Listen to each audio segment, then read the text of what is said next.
this knowledge has been acquired, and this is why the Ministry of Health tried to recognize them, which was good for the government to identify that traditional midwifery knowledge is very important in a community because we do not have enough of these so-called modern midwives to attend to our women. Yeah. Yes. And so this is why I'm saying our medicine was organized. And highly structured.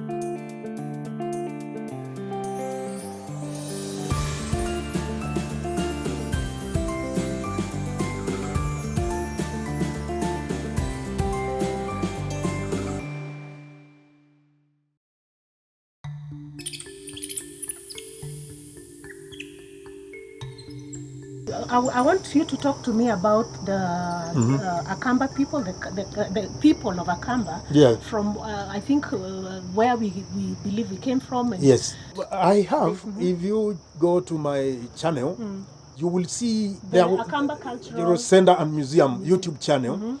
There was this man I interviewed. He's 112 years, and so I asked him his understanding of the Akamba people and where they came from. So he says that from his great-grandparents that we came from Cameroon, some part of West Africa. Is this West Central Africa, and then we went all the way. We came to Congo, then we came down to Rwanda, Burundi. When I'm working in Burundi, I found a place called Makamba, meaning Kamba. Yeah. If you come all the way to, they went south, then came up to Tanzania. If you come to Tanzania, you will find there are mountains that were referred to as Akamba Mountains. Wow. I think it should be Usambara Mountains, Usambara, recent Usambara Mountains. And I went there. I was in Tabora in Tanzania, and I found people, I could understand their language. They were speaking like Kamba language. Yeah. So when I spoke, they could understand. Yeah. And when they speak, I could understand. Yeah. Meaning the separation has not been long. No. The years, if you study not a ethnography, long time ago. Yeah. you can understand that the separation was not long. And from there, people headed to this place, to Lake Chala and Jipe in the border of Kenya and Tanzania, the foot slopes of Mount Kilimanjaro. Then they came to Chulu Hills. Now in Chulu Hills, something happened there that made them disperse. I think volcanicity. Chulu Hills, the volcanicity is recent. It happened around, the first one around I think 1200 or 1000 AD. And so some Kamba people spotted a high mountain. They saw the Nzauwe Hill. First they went to a mountain called Twandu, it's past Makindu. Okay. Then from there they were following mountains. They went to Nzauwe. Then they came to another hill called Chemundu, Boni Hills, Chanzavi Hills. And it's from there that they split with the Kikuyu. The Kikuyu were sent for something, and I think they found other people were there. They settled there. They never returned. They were sent on an errand. So they were called Akuyu. They became the Kikuyu. The Akamba now, when they... Akuyu, is there a meaning then in the Akuyu? Because when they separated from Chanzavi, so they were initially Kambas. All of us used to worship under Momo tree. That is the Momo. So these guys went to worship under Kikuyu tree. Kikuyu is another species of Ficus sycamoras. This other one is Ficus nitalensis.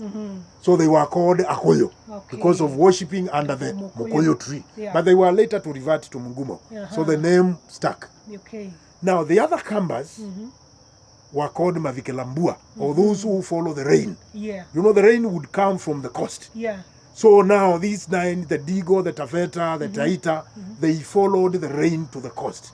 And they were referred to as Mavikelambua, according to that horror narrative. Yeah.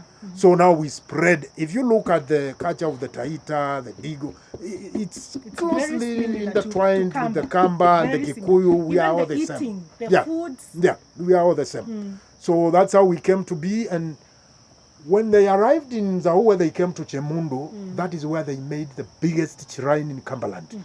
It still stands to date. And where they used to worship, it's a big circle and no tree has ever grown for the last 500 years. Wow. Trees grow around the shrine, but not inside where people used to meet. Yeah. When I asked, I was told they invoked some powers that place stays like that for the purposes of sacrifice, because it was their shrine. And what did they sacrifice? They would sacrifice animals. Animals, not humans. No. Never. The Akamba never sacrificed humans. Yeah. They would go to the shrine in times of drought, in terms of disasters like armyworm infestations, in terms of human and animal maladies, in terms if they plant, when plants germinated, they would go to shrines to ensure fertility of their crops, fertility of their animals, and the fertility of their women. The Akamba Cultural Center is built on a fertility shrine. You will see it when you come. You will see that. So there were different shrines for different things. For example, the fertility shrine only served that purpose. There were shrines that were only for disasters, like this armyworm infestation. They would now use that for disasters. They would use another shrine, for example, in Cumberland, there was one in Mother Hill. When there is an attack from an enemy, they would go now to that one and the sacrifice. And each shrine had names of ancestors who were invoked and chanted to protect. Like if one was a warrior, now that shrine would be to protect the community against invasion. And they would invoke the name of that famous warrior. Just like the way Christianity, they gave saints and other things. So we had our own warriors whom we can use and invoke and be called after. Other than these names of Christianity, we don't know where they come from. Yeah, so because ask yourself, to divert a little bit, does it mean in Africa there never was a good man who could have been said, let me call my child after this person? And we do that because I'm called after a hero who used to defend the Mbamukela family. And you are a hero. The name is for that is the name given to me. They tell me when I was born, I was given another name. I cried, so the grandmother said, this child does not need this name. Then they called me the name of that guy, that hero. And I kept quiet, and up to today, I still use that name. We'll talk about the naming. That's also very interesting. So let's go back to the Chul. They're in Chul Hills or where? After the volcanic. They had never seen anything like that. So that is where they scattered. They dispersed. It's the Mukuyu, the Kikuyu. No, Kikuyus dispersed. They separated in Chanzave Hills. They were still one until Chanzave Hills, according to that horror narrative. That is when from Chanzave some guys were sent and they never came back. They saw how that other area was fertile and they stayed. And they started worshipping under the Mukuyu tree. So that way... them Akuyu. Yes, Akuyu. So that way we split with them, but we still are almost the same. So that was just an even oral... the language, I understand it without having learned. But the question is, how are the Kamba people moving in terms of, were they having like a prophet who's leading them, or were they... No, for any movement and even farming, they relied heavily on seers. Before they could embark on any movement, they would consult a seer. The seer would tell them exactly the best time to move. The seer would even tell the best time for planting. Seers would tell, this season, plant cowpeas and sorghum. This season, plant pigeon peas, because I see the rain would be enough. Seers would tell you the amount of rain that was expected. And they would advise. Yes, they would advise on the crops to plant. And they were never wrong. Come Christianity, we have ravaging famines because nobody listens to the seers. Because these guys had power to know they were better than the meteorological department. They knew this rain will not be successful. Then they would say, they would send. Normally, there's a drum that would be beaten, and that would mean elders are now being invited to the seer to go and be given information on what people should do and plant. Then the elders will now take that message across the villages and say, this season, please plant this and this and this, because the rain will be short, it will not be enough. Yeah. It will only be good for this type of crop. But nowadays, everybody plants maize. Yeah. And we end up harvesting nothing. Yeah. We forget sorghum, we forget millet, we forget the things that brought us up. Yeah. Ask yourself, right now my dad is 97 years. Yeah. And these are the foods he fed on. Yeah. And he's still very working. Strong. You will see him, he works. Yeah. He works in the farm. Yeah. People lived longer. Now we are grappling with cancer at 60, at 40. So we must understand that there is something we are doing wrong. And that thing is abandoning our culture, right from our cuisine, our traditional cuisine. The Kamba people and any other community that has abandoned their traditional cuisine have to suffer. Yeah. You have to be subjected to these endemic systemic diseases like cancer, because somebody is benefiting from that, from selling medication, and sickness is a global business. Yeah. And so when you are sick, you are better. You put money in somebody's pocket. Yeah. So if we revert to our traditional cuisine, where we never, like now in my museum, I have the way we used to preserve food for years, and without using pesticides. Yeah. But what was wrong with that system that people abandoned? Yeah. Nothing. We want to have fridges. We want to have fridges, we want to use pesticides, then that pesticide, you ingest that pesticides, it goes to your system, you become sick. And wreaks havoc. Our preservatives were ash, cow dung, and pepper. And ash, cow dung, and pepper. Naturally occurring things that did not leave a residue in the food. Yeah, yeah. Actually, I do remember my grandmother mixing the, it's called what? Doko with ash. Yes. And we would cook with the earthen pots. And eat in a calabash. Eat in calabashes. Natural. Yes. When you visit my place, you will see calabashes, a lot of them. Yeah. I use them, even in Nairobi I use them, even in the city. But many people, when they visit, they get scared. They think it's witchcraft. Witchcraft. Yeah, so... I want to talk about that witchcraft because... Yes.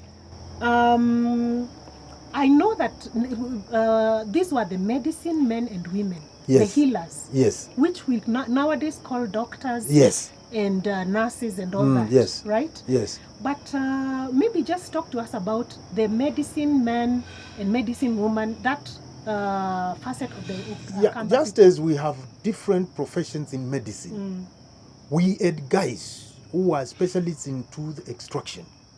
We had guys who could fill your teeth. We had midwives. We had medicine men. And we had specialists who could only deal with kidney problems. We had people who would deal with arthritis. And these were all using traditional herbs. Yeah. And if one person was for arthritis, this guy could not treat another thing. Yeah. There were those guys who were good for malaria. There were these guys who could treat women who are barren till they give birth. Yeah. Those were gynecologists. Yeah. So you can see our medicine was properly organized. Yeah. That if you are a gynecologist, you remain in that field. Yeah. If you are for dentistry, you remain in that field. If you are in medicine, you remain in that field. And therefore, this is what we need to know. Because our culture was not witchcraft. No. Because but what is witchcraft exactly? Because it is a name. Magic or what? It is a name given to the science that the science that Africans were using. You know, when you hear witchcraft, it goes to somebody who can do you bad things. Yeah. But just this was actually medicine. Healers were actually important for the community. Kabisa, they were very important. And how did somebody become a healer? Was it a gift given? It was. There are those training? Normally medicine men, like I know of today, they would inherit it from their grandparents, from their parents. It would be passed down. Others would receive it through dreams. Yeah. Like the guy who told me, the guy who treats people with kidney problems. He told me he was sleeping one day and he had a problem with his kidneys. And he was shown in the dream to go and pick a certain plant and crush the roots and drink the solution. And he recovered. Yeah. From then on, he has been treating people people troop to his home Yeah, for to be treatment if treated. they have problems. So some come in form of visions, others are inherited from painstaking knowledge gathered many, many years. Yes, thousands of years. Yes. There's a lady who's actually a midwife, a Akamba lady who's a midwife, and she's coming from way before. She says that the knowledge she has is not as old as she is, it's older. Yeah. Because it's been passed down. Yes. But nowadays we have children Yeah. that are learning, Yeah. are going to learn, and immediately they are called nurses or whatever, Midwife, yeah. midwives. Yeah. And then they go and work on somebody. And of course, if you're going to go and get circumcised or get given birth by someone who has no knowledge, there is bound to be accidents. Yeah, because I remember 3 of my kids have been delivered by a midwife. And she's better than many of the nurses I've seen. Because the first birth she arrived, held my wife like this and said, the child is coming in the wrong way. I need to turn that baby to come with the head. And she applied some oil in her hands, turned. After like 3 times, she said, now the baby is okay. We can wait for delivery. Wow. She's that good. Wow. And there are times she's called even in the hospital. There are nurses who call her. Yeah. When they know she's near, they tell her, please come and tell us what this complication is. She would just place her hand round and say, this one, there's a problem. She would hold here and say, this kid is too big and cannot be born. So we need, you either take her to theater or we do 1, 2, 3. So this knowledge has been acquired. And this is why the Ministry of Health tried to recognize them. She has certificates. Oh, wow. They took them for a training. And much of the training was just how to remain, to sanitize themselves and keep records of the birds and if they detect any problem and all that, which was good for the government to identify that traditional midwifery knowledge is very important in a community because we do not have enough of these so-called modern midwives to attend to our women. Yeah. Yes. And so this is why I'm saying our medicine was organized. And highly structured. And like any society, there were people who were bad. Every society has got criminals. Yeah. Even the guys who brought Christianity, they have their own criminals. Yeah. So when they discovered one bad guy, they say now this is witchcraft, this is bad, this is black means what? So this is what we need to understand. We were highly organized in all fields. It was a system to discredit, I don't know for what reason, but we know one reason is for gain. Yeah. Because how do you find that Christ is white, Mary is white, God depicted white? When you come to the devil, he's black. And still, you African, you had the guts to follow this religion, where you are being told you are the devil. You are called black and you say Devil. the devil is black, and then there you are. You are waiting to turn white. There is a song that says, it's a Catholic song. It says, nioshe niwe mweupe kabisa. Clean me, Lord, until I am completely white. Why? There's a Catholic song. Why should you be white? Was God so bad that he sent the Messiah to some people and didn't send the Messiah to the others? He said, go and tell those guys that, that is I was around and they should follow me. No. We can't force everybody. Say because we pray under the Mugumo tree, even you Maasais, you have to pray under the Mugumo tree. No. They don't have Mugumo tree. Everybody has a way of praying to their God, but here to Akamba, we have really, I don't know what we wanted to demonstrate. That we forgot everything and we rubbished our culture and cherish. I don't know how that happened, but we will try to... I have a bit of a... Because you remember when Sioke Mao gave the prophecy. Yep. Sioke Mao gave the prophecy and said she gave the prophecy of the colonization. Yep. And warned the Kamba leaders. But of course, also she prophesied and said we are going to be defeated. Yes. By the colonials. So the wisdom of the Kamba leaders, Chief Kivoi and the rest, thought, if these people are going to overpower us, then we had better be on their good side. So there was that to impress part them, so that they collaborating don't in press and that kind of a thing. Yeah. That might have helped in a way to survive.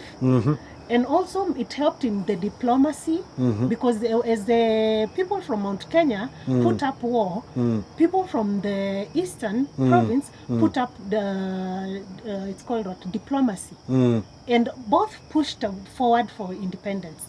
But at the same time, that nature of having to collaborate and try to embrace is the same thing that has followed us, because we pushed everything out in fear. Oh yeah, exactly. We exactly. pushed everything we threw away the child with the bathwater. That is what happened. And that is why, for me, I think, even me as a person who has actively run away from my Kamba culture, and especially because of how we were really ridiculed in school. To be told you're stupid or to be insulted, you'd be told, wachana Kamba. So you can imagine, as a child, I'm beginning to think there's something wrong with Kamba. Kamba. Yeah. And so you continually dissociate and distance yourself. And I don't think this happened to me alone. It happened to a lot of us. No, to everybody. Kamba would mean you are backward, you are primitive, you are all sorts of things. You are below, so I think what I'm doing, and I'm glad that some families are now recognizing, because some bring their children there so that I can teach them the origin of the Kamba people, what the Kambas used, who they are and what they did and all that. And I think with time, this is like a revolution. It is going to catch up with the people, and the people will understand that our culture had nothing wrong. For example, in Kikamba, when you greet somebody, they would say, nye ni mukamba kibindio. Ula wese ngondu ye mwana. Ula wese kuthembe anga imbua yue neka uwa. Ula utetekela kweka mundu ngenai, nundu nga ino wene. No ula wese musingi mutae, dake ambusha. That I am a Kamba. I want to learn that. I am a Kamba, so you can translate it, but I want to learn the, let's say the Kamba. Kamba kibindio. I am a typical Kamba. Ulawezi ngondu ye mwana, who knows that through the power of cleansing, you can have a child. Ulawezi kuthembe anga imbua yue neka ua. He who knows to sacrifice for rain, and it rains. Ula utetekela kweka mundu na inundu nga ino wene. Who cannot accept to do bad to anybody because God is watching. Na ula wezi musingi mutae dake ambuja. Who knows that if an initiate is well advised, he will not fear to shoot the rhino. That the shooting of the rhino happened during the second big circumcision, where young men were supposed to shoot the rhino as a test of manhood. And so each Mukamba, when you greet them, then he would follow by saying, ne muambua mwewa mwotangwa. Like me. Unakwa. Yeah. Mwambua. So my surname is Wambua. That makes me know I'm coming from the clan of Ambua. Oh, we Mwambua takwa. Yeah. The Mwambua mwewa mwotangwa means my mom was from the Atangwa clan. Yeah. So that way now you begin to understand the origin.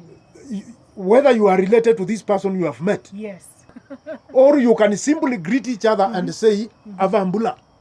Avambula means I am from the family of Mbula. Yeah. Ambua. So Amuti and Ambua, if we greet each other, we just say Avambula. Whenever I say that, this person knows we are from the same clan. Family. So that helps, first of all, recognition, and also it prevents intermarriage. Because we believe the further you go in marriage, the stronger the gene. The better. The better the gene. That identification during greetings was very important. Even today I use it. And I need to learn it. The men who I use it on, they are very happy when they know I know old that. Men. Yes. Yeah. When I say Avambula, They know this guy is a Can you Mwambua. imagine? That's a greeting that Just we don't that, know about. and they know. When I Ambula. yes, when we greet each other, I will say Avambula. Then he will respond with what his clan normally says. So that I know Ava which clan. Matuli Masimba, of course, you'll know Motei. Ava Anganya. Ava is from Ava. and Mbula is a woman. Mbula is a woman. Actually, Yes. that's true. Mbula is a woman. Yes, Ava Mbula. So the Mbua clan is descended from that the woman women. called Mbula. Yeah. So when I say Hava Mbula, I'm from Mbula. Yeah. Yes, Kethitu was called Musili Wakati. It is called the Oath of Justice. And the Kethitu was given to Akamba from where they came from, Cameroon. I understand. The elders sat down and agreed on a way of dispute resolution. Now, the powers they put in it, up to today, I've never understood. Kethitu does not know corruption. Yes, that is how it was made. It will kill you if you accept bribery. Your culture is who you are, and then Kikamba we say, if you abandon your culture, you will never thrive in another person's culture. Embrace your culture. It's your roots. It's our roots. Yeah.